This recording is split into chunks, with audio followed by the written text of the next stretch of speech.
اعوذ باللہ من الشیطان اللعین الرجیم، بسم اللہ الرحمن الرحیم۔ صفحہ نمبر 38۔ اس صفحے میں سورہ مبارکہ بقرہ کی 234 نمبر کی آیت سے 237 نمبر تک کی آیات موجود ہیں، یعنی کل 4 آیات ہیں، جس میں سب سے پہلی آیت کا تعلق عدہ وفات سے ہے کہ اگر کسی عورت کا شوہر مر جاتا ہے تو اس کے لیے عدے کا حکم ہے، اور عدے کا حکم بھی 4 مہینہ 10 دن رکھا گیا ہے، اور ان 4 مہینے 10 دن کے بعض احکام یہاں پر بیان کیے گئے ہیں، اور یہ احکام بھی اس عنوان سے بیان کیے گئے ہیں کہ یہ احکام گویا تأسیسی حکم نہیں ہے کہ اسلام نے شروع نہیں کیا، بلکہ اسلام سے پہلے جو ادیان تھے یا جو اقوام تھیں ان کے یہاں ایک سے ایک خرافات پائے جاتے تھے کہ جو بھی آج بھی جو اقوام موجود ہیں ان اقوام میں اگر جا کے دیکھا جائے تو اگر کسی عورت کا شوہر مر جاتا ہے تو اس حوالے سے ان کے یہاں کچھ خاص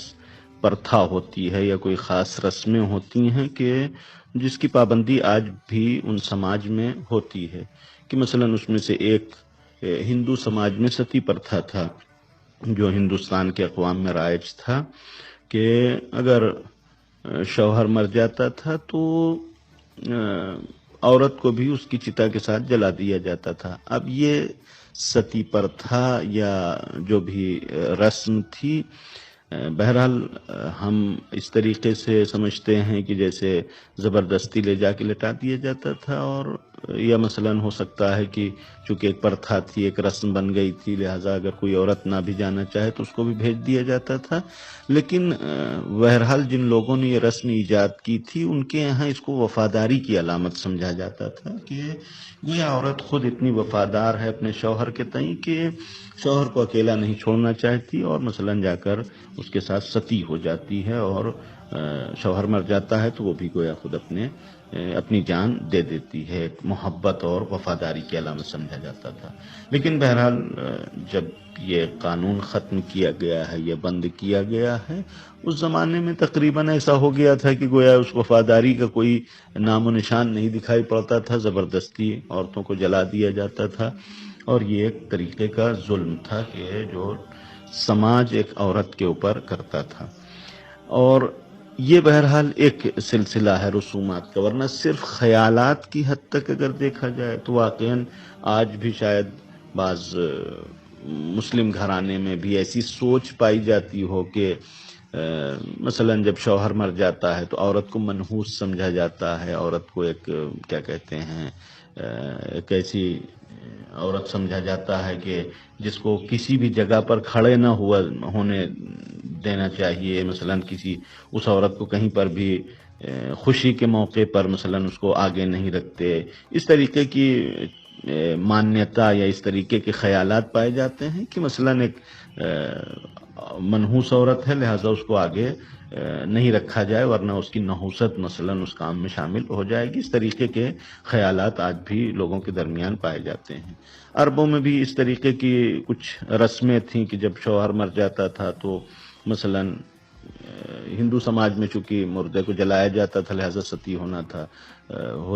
ستی پرتھا کا مطلب یہ تھا کہ اس کو جلا دیا جائے، لیکن جن اقوام میں دفن کرنے کی رسم تھی، مردے کو کے ساتھ جو ہے وہ اس کی عورت کو بھی دفن کر دیتے تھے، یا اگر مثلا جو ہے وہ بعض اقوام میں اس طریقے سے وہ تھی کہ رسم تھی کہ عورت مثلا کچھ دنوں تک اپنے شوہر کے قبر کے پاس سوتی تھی، اس کے لیے خیمہ لگا دیا جاتا تھا اور وہاں پر وہ زندگی گزارتی تھی اور پرانے کپڑے پہنتی تھی، اس میں نہانا دھونا اس کے لیے سب منع تھا، کہ شاید مثلا ہمارے یہاں بھی یہ جہالت کی رسموں ہی کا حصہ ہو کہ عام طور سے کوئی شوہر اگر مر جاتا ہے تو خاتون جہاں پر شوہر مرتا ہے خاتون کو وہاں پر سلایا جاتا ہے کہ وہ عورت وہیں پر سوئے، یہ ایک جہالت کی رسم ہے، بہرحال اس سے پرہیز کرنا چاہیے۔ اس کے علاوہ بہرحال اور اس طریقے کی خرافات، چونکہ خرافات کا کوئی گویا آغاز و انجام نہیں ہوتا، بلکہ ایک چیز اگر ایک رسم اگر خرافی طور پر کسی سماج میں رائج ہوتی ہے تو ہر آدمی اپنی چالاکی یا اپنی عقل مندی کا مظاہرہ کرتے ہوئے ان خرافات میں کچھ آگے پیچھے جوڑتا رہتا ہے، لہذا خرافات اسی طریقے سے آگے بڑھتی رہتی ہیں۔ لہذا اسلام نے آ کر ایک حکم معین کیا کہ ایک عورت کا شوہر اگر مر جا رہا ہے تو 4 مہینے 10 دن یہ عورت عدت رکھے گی۔ یہ عدت کس لیے رکھے گی؟ اس کا ایک فلسفہ یہ ہے کہ مثلاً اگر خدا نخواستہ اس کے شکم میں کوئی بچہ ہو شوہر کا تو وہ ظاہر ہو جائے، پھر اس کے بعد جو ہے وہ اگر کہیں پر حمل ظاہر ہوتا ہے تو حمل کے حوالے سے احکام یہ ہیں کہ عورت اگر 4 مہینے 10 دن کے اندر ولادت ہو جاتی ہے بچے کی تو عورت 4 مہینے 10 دن کا عدہ پورا کرے گی، اور اگر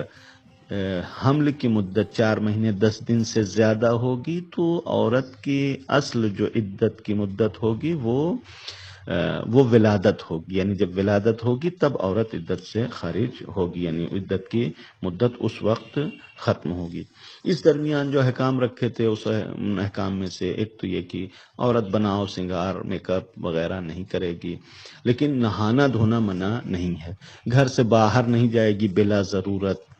گھر سے باہر نہیں نکلے گی، رات کہیں قیام نہیں کرے گی بلا ضرورت، اور اس کے علاوہ شادی نہیں کر سکتی ہے۔ شادی کے علاوہ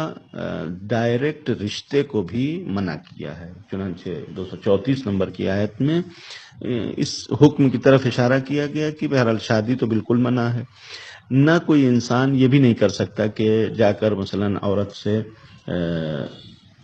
کو رشتہ دے دے، اس لیے کہ اس عدت کی جو ایک حکمت یہ تھی کہ شوہر اگر مر گیا عورت فوراً شادی کرنا چاہے تو شوہر کے گھر والے مثلاً اس کے اوپر بے وفائی کا الزام لگائیں گے، یا مثلاً واقعاً عورت خود اندر سے اتنی مجروح ہوتی ہے، زخمی ہوتی ہے، اس کے دل میں ایک درد اور غم ہوتا ہے، ایسے میں اس کو شادی کے لیے وادار کرنا کہ جب وہ ایک غم کے عالم سے گزر رہی ہو، یہ ایک غیر انسانی کام تھا، لہذا اسلام نے ایک فرصت دی۔ اور اگر خدا نخواستہ عورت کے اندر وہ غم اور گویا رنج نہ بھی ہو تب بھی کم سے کم اس الزام سے بچانے کے لیے کہ دیکھو یہ مثلاً منتظر بیٹھی تھی یا اس ٹوہ میں تھی کہ شوہر مر جائے تو جلدی سے دوسری شادی کرے، لہذا اسلام نے دونوں طرف کو گویا محفوظ رکھنے کے لیے الزامات سے یہ حکم رکھا ہے۔ لہذا اس 4 مہینے کے اندر کوئی بھی رشتہ نہیں دیا جا سکتا، لیکن پھر قرآن یہ بیان کرتا ہے کہ اگر کوئی انسان اشارتاً اس کو یہ سمجھانا چاہے یا مثلاً جو ہے وہ گویا اپنا اظہار کرنا چاہے اس اعتبار سے کہ وہ شادی کرنے کی رغبت رکھتا ہے تو اشارتاً اس کے سامنے اظہار کرنے میں کوئی مشکل نہیں ہے۔ اسی طریقے سے اگر کسی انسان کے دل میں یہ نیت پائی جاتی ہے کہ ہم فلاں بیوہ عورت کے ساتھ شادی کر لیں گے تو دل میں یہ تمنا رکھنا یا خواہش رکھنا اس میں بھی کوئی حرج نہیں ہے۔ انسان اگر دل میں سوچ رہا یا اشارہ یعنی اظہار کرنا چاہتا ہے تو اشارتاً اظہار کرے، ڈائریکٹ مثلاً نہ کہے کہ ہم تم سے شادی کرنا چاہتے ہیں، بلکہ یہ کہ بھائی ہمارے دل میں ایسا خیال ہے کہ اگر ممکن ہوا تو ہم تم سے شادی کر سکتے ہیں۔ بہرحال یہ امام جعفر صادق علیہ السلام نے بیان کیا کہ کس طریقے سے اشارہ کرے گا، کہا کہ انی لفی کا راغب، ہمیں گویا تم سے الفت ہے یا مثلا محبت ہے، وانی ہم عورتوں کا احترام کرتے ہیں، اور ہم سے پہلے مثلا کسی سے بات چیت نہ کرنا، اس طریقے سے کہنا کہ جس سے عورت کو یہ احساس ہو جائے کہ ہاں یہ انسان شادی ہم سے کرنا چاہتا ہے، تاکہ عدہ وفات کے بعد وہ اس سے گویا بات چیت کر لے۔ پھر قرآن نے منع کیا کہ دیکھو یہ ساری چیزیں ظاہر میں تم کرو اور اس کے بعد پھر اندر سے جا کے سیٹلمنٹ کر لو، یہ بھی حرام ہے۔ یعنی نہ انسان جو ہے وہ خفیہ طور پر اس رشتے کو طے کر سکتا ہے عدہ وفات کے دوران، اور نہ ہی جو ہے وہ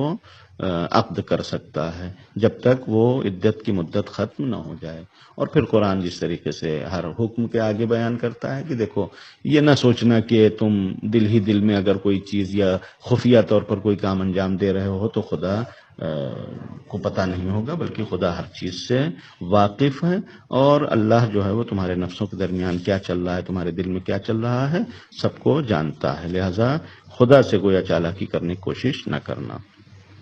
اس کے بعد پھر طلاق کے حکم کی طرف گویا قرآن پلٹتا ہے، اور 236 اور 237 نمبر کی جو آیت ہے اس میں پھر طلاق کے حوالے سے یہ دو حکم بیان کیے گئے ہیں۔ ایک تو قرآن نے یہ حکم بیان کیا کہ اگر انسان طلاق دے رہا ہے کہ ایسے وقت میں کہ جب نہ اس نے ہم بستری کیا ہے اور نہ مہر معین کیا گیا ہے، یعنی مہر اگر معین نہ کیا گیا ہو، چونکہ مہر عقد دائمی میں شرط ہے، اور عقد دائمی کے گویا خود عقد میں مہر کا معین ہونا شرط نہیں ہے، لہذا اگر بغیر مہر کے معین کیے ہوئے انسان عقد کر رہا ہے تو عقد صحیح ہے، لیکن ہاں مہر کی جگہ جو ہے وہ آپس میں جو شریعت نے حکم دیا ہے وہ یہ کہ مہر المثل، مہر المثل کا دینا پڑے گا۔ یعنی مہر المثل سے مراد یہ ہے کہ مثلا اس خاندان، اس قوم قبیلے میں اس عورت کے یہاں جو مہر پایا جاتا ہو یا جو مہر رکھا جاتا ہو اتنا مہر مرد کو دینا پڑے گا اگر اس نے پہلے سے معین نہیں کیا۔ لہذا بہتر ہے کہ انسان نکاح سے پہلے، عقد سے پہلے معین کر لے، وہ زیادہ بہتر ہے، لیکن اگر معین نہیں کیا تو عقد صحیح رہے گا، اور تعین کس طریقے سے ہوگی؟ مہر المثل کے طریقے سے۔ لہذا ایسی صورت میں اگر عقد ہوا، مہر بھی معین نہیں کیا گیا، اور اس کے بعد پھر انسان ہم بستری سے پہلے طلاق دینا چاہتا ہے تو حکم کیا ہے؟ کہا کہ عورت کو کچھ اپنی طرف سے گویا ہدیہ تحفہ دے دے، اور یہ ہدیہ تحفے کی مقدار قرآن نے اس طریقے سے بیان کی کہ بھائی جس کے پاس جیسی وسعت ہو، کہ اگر انسان کے پاس ہے بہت کچھ دینے کے لیے تو انسان اچھا کوئی بڑا تحفہ دے دے، اگر نہیں ہے تو بھی بہرحال کچھ نہ کچھ دے، خالی ہاتھ عورت کو واپس نہ کرے۔ یہ جو ہے وہ نیک لوگوں کی ذمہ داری ہے۔ یعنی قرآن نے مقدار نہیں معین کی، لیکن یہ اسٹیٹس بیان کر دیا کہ اگر مثلا انسان صاحب مال ہے اور اس کے پاس ہے، اس کی حیثیت ہے، تو وہ بہرحال اپنے اعتبار سے ایک تحفہ اور ہدیہ دے، اور اگر انسان صاحب مال نہیں ہے، غریب ہے، مفلس کمزور ہے، تو اپنے اعتبار سے کوئی نہ کوئی ہدیہ دے، عطا کرے۔ دوسری صورت یہ ہے کہ یعنی 237 نمبر کی آیت میں اگر مہر معین کیا تھا اور اس کے بعد جو ہے وہ قبل یعنی ہم بستری سے پہلے یہ طلاق واقع ہوتا ہے تو جو مہر معین کیا گیا تھا اس کا آدھا انسان کو دینا پڑے گا۔ اب یہ آدھے کا قانون قرآن نے گویا اس عنوان سے رکھا ہے کہ اگر اس طریقے سے ہو جائے کہ مثلا ٹھیک ہے اگر ہم بستری سے پہلے انسان جو ہے وہ طلاق دے رہا ہے تو اس میں مہر نہیں ہوگا، تو بہت سارے لوگوں کے لیے کھلواڑ بن جائے گا شادی، ہر روز جو ہے وہ شادی کریں گے، اور نعوذ باللہ مثلا کچھ دنوں کے بعد قبل از ہم بستری مثلا طلاق دینے کے لیے تیار ہو جائیں گے۔ لہذا اسلام نے ایک ایسا گویا قانون رکھا کہ جس کی وجہ سے یہ کھلواڑ نہ بننے پائے۔ پھر دوسری طرف سے بھی یہ خطرہ پایا جاتا ہے کہ عورت اس چیز کو کمائی کا ذریعہ بنا لے، لہذا اس کے لیے بس اتنا حکم رکھا کہ نہیں، پورا مہر تو نہیں ملنے والا ہے، بلکہ آدھا مہر کا حکم رکھا کہ جو معین کیا گیا اس کا آدھا مہر دیا جائے گا، اور یہ آدھا مہر مرد کے اوپر فرض کر دیا قرآن نے کہ مرد کی ذمہ داری ہے کہ وہ ادا کرے، لیکن ادھر عورت کے جانب سے قرآن نے حکم بیان کیا کہ اگر عورت معاف کر دے تو اس مرد کو یہ آدھا بھی نہیں دینا پڑے گا۔ یعنی مثلا اگر انسان کنڈیشن دیکھتا ہے، ایک مومن، ایک صاحب ایمان مسلمان کی ذمہ داری یہ ہے کہ بھائی اگر وہ دیکھ رہا ہے کہ مثلا شادی جو ہے وہ جس طریقے سے ہونی چاہیے تھی، یعنی جو ان کے اسٹیٹس تھا یا جس اعتبار سے وہ چاہتے تھے اس اعتبار سے نہیں ہوئی، اور اس کے بعد پھر طلاق لینا چاہتے ہیں، تو بھائی دیکھیں کہ اس میں مرد کی جب کوئی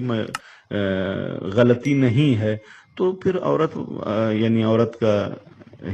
کی طرفدار یا عورت والے جو اگر طلاق لینا چاہتے ہیں تو بہتر ہے کہ بھائی اس کو معاف کر دیں تاکہ اس کا کوئی نقصان نہ ہو۔ لہٰذا مرد کی ذمہ داری یہ قرار دی ہے قرآن نے کہ آپ کو آدھا مہر دینا ہے، اور عورت کی طرف سے یہ حکم رکھا کہ اگر وہ معاف کر دے